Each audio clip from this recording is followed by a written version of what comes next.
Welcome to This Explainer. Okay, today we are diving headfirst into an incredibly difficult mathematical puzzle.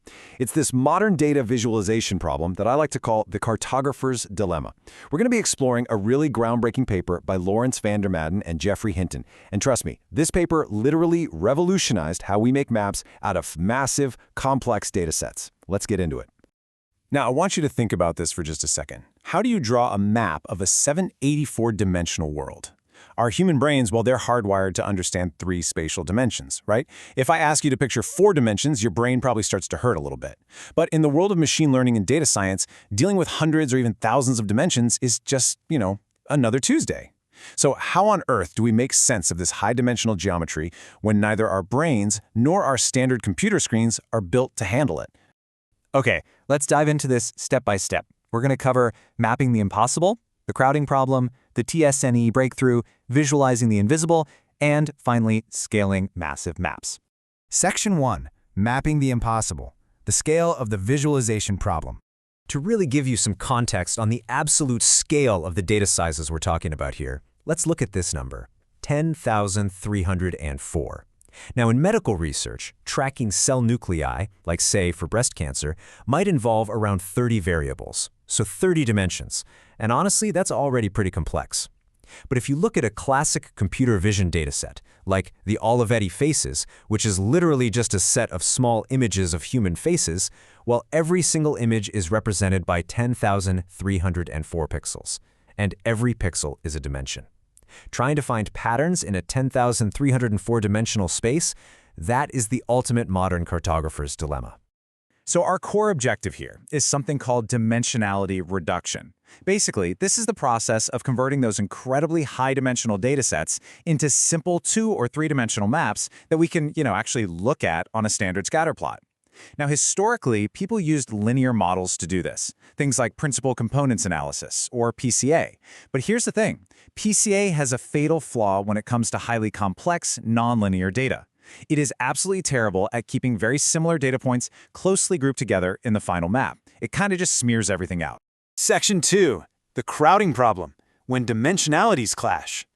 Okay, imagine you have data that's naturally sitting on a 10-dimensional manifold. Think of it like a curved surface, but in higher dimensional space. The volume of a sphere in 10 dimensions is just massive compared to a simple flat circle in 2D. As this quote from the source material explains perfectly, when you try to flatten that 10-dimensional structure onto a 2-dimensional piece of paper, the moderately distant points in those high dimensions literally run out of room. They get completely crushed into the center of the 2D map. Why? Because there just isn't enough surface area to accommodate them all. Now, an earlier algorithm called stochastic neighbor embedding, or SNE, tried to fix this, and it used a really brilliant physical analogy. I want you to imagine invisible springs connecting all your data points. If 2 points are very similar in high-dimensional space, the spring pulls them tightly together in the 2D map. And if they're dissimilar, the spring pushes them apart. It sounds like a great idea, right? Well, because of that crushing effect we literally just talked about, the millions of tiny attractive forces from moderately distant points completely overwhelm the system. The result? It squishes all your beautiful, distinct clusters into one giant, unreadable blob right in the center. Section 3. The t-SNE breakthrough, solving the map-making puzzle. So the absolutely crucial point here is how t-SNE changes the fundamental mathematical rules of the map. In the original high-dimensional space, t-SNE measures the similarity between points using a standard bell curve, a normal Gaussian distribution. But, and here's the genius part, in the flat, low-dimensional map, it uses a student t-distribution. The student t-distribution has what we call heavy tails. That just means it allows for probabilities to stretch out much, much further. Because of this mismatched heavy tail, a moderate distance in high-dimensional space is allowed to be represented by a much larger distance in the 2D map. Those crushed points, they finally have the room to breathe. And this right here brilliantly illustrates the difference. Just compare the push and pull forces of the old SNE algorithm on the left to the new t-SNE gradient on the right. Do you see that expansive blue region at the bottom of the t-SNE visual? That represents a very, very strong repulsion force. Basically, t-SNE strongly repels dissimilar points that accidentally get placed too close together in the low-dimensional map. This pushes different clusters far apart from one another, creating these really distinct, incredibly tight islands of similar data. It's a total game changer. Section 4. Visualizing the invisible. Seeing is believing. Now, what's really interesting about this is the sheer clarity of the result. What you're looking at is a map of 6,000 handwritten digits from the famous MNIST dataset. Originally, these were 784-dimensional images, and t-SNE has just completely flattened them into 2D, forming these beautifully distinct islands. But, okay, here is the absolutely mind-blowing part. The algorithm was completely unsupervised. It had literally no idea what a 1, a 4, or a 7 was. It wasn't given any class labels at all. It figured out these natural, perfectly separated clusters entirely on its own, just by analyzing the geometry of the pixels. No way, right? And if you zoom in on those clusters, it honestly gets even better. Because t-SNE focuses on local structure, it organizes the data within the islands too. For instance, if you look in the cluster of 1s, the digits are actually arranged by their orientation, sweeping from slanted all the way to perfectly vertical.